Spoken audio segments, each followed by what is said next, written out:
«Пять вечеров», пожалуй, самая известная пьеса Александра Володина. И хотя эта драматическая история произошла в 50-е годы прошлого века, она и сегодня не теряет своей актуальности, так как возвращает нас к истинным ценностям человеческой жизни.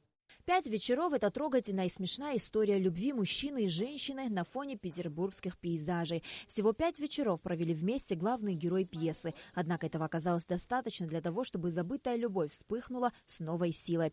Ильин и Тамара переживают мечты юности, перерванные войной, разлуку и неизвестность. Они вновь обретают друг друга спустя 17 лет после первой встречи.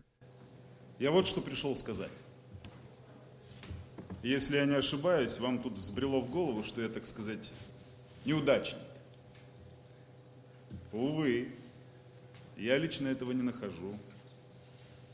Считаю себя вполне полезным членом общества. Кстати сказать, более полезным, чем вы все вместе взятые. Так что учтите, казаться лучше, чем я есть на самом деле, ради вашего удовольствия, я не собираюсь. Исполнитель роли Ильина, актер Русского драматического театра Армен Амирбекян, признается, что спектакль достаточно сложный. По его словам, вся подготовка к спектаклю идет в постоянном творческом поиске, и это замечательная возможность для любого актера проявить себя. Характер Ильина совершенно не похож на мой характер, поэтому приходится что-то искать внутри себя такое, что могло бы откликнуться этой роли. Да, сложно. По словам генерального директора Русского драматического театра Ираклия Хинтба, зрителей ждет незабываемый вечер. Невероятные декорации, созданные главным художником-постановщиком Русского драматического театра Виталием Кацба, музыка, написанная знаменитым композитором Микаэлом Таривердиевым, ноты которой были переданы его вдовой специально для постановки 5 вечеров, блистательная игра актеров – все это окунет зрителя в волшебный мир любви, тонкой и пронзительной, любви, над которой не подвластно даже время. Эта история, она, мне кажется, способна сделать людей лучше.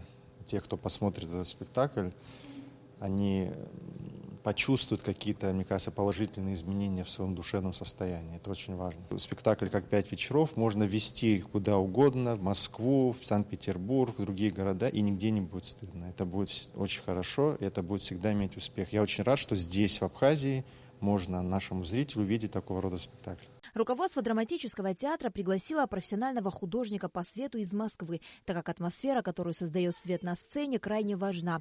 В Абхазии специалистов по свету такого уровня, к сожалению, нет.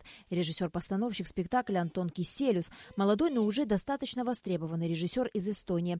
Он признается, что пьеса «5 вечеров», впервые прочитанная им 10 лет назад, пронзила его до глубины души. И он с радостью согласился на предложение Ираклия Хинтба поставить ее на одной из главных сцен Абхазии. Киселюс выразил надежду на то, что спектакль абхазскому зрителю придется по душе. Впервые работаю с этой пьесой. Первый раз я ее прочитал, наверное, лет 10 назад, и с ней так столкнулся, и совершенно поразила меня своей человечностью, своей любовью к людям и своей теплотой. И самое главное, мыслью о том, что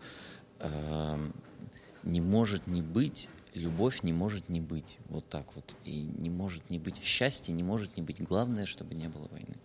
Вот так вот. И вот какой-то есть такой тонкий, очень жизненный момент. Дело не в том, что мы утверждаем, что вот обязательно вот так вот есть. Уверенности, полной уверенности, как говорил Володин, полной уверенности в том, что все хорошо будет, нету. Но все будет хорошо обязательно. Организаторы обещают, что зрителей ждет немало сюрпризов. Русский драматический театр имени Фазиля Искандера откроет свои двери на премьеру спектакля «5 вечеров» 13 апреля. Билеты в кассах театра. На Алакове, Беслан Шинджерия, Абхазское телевидение.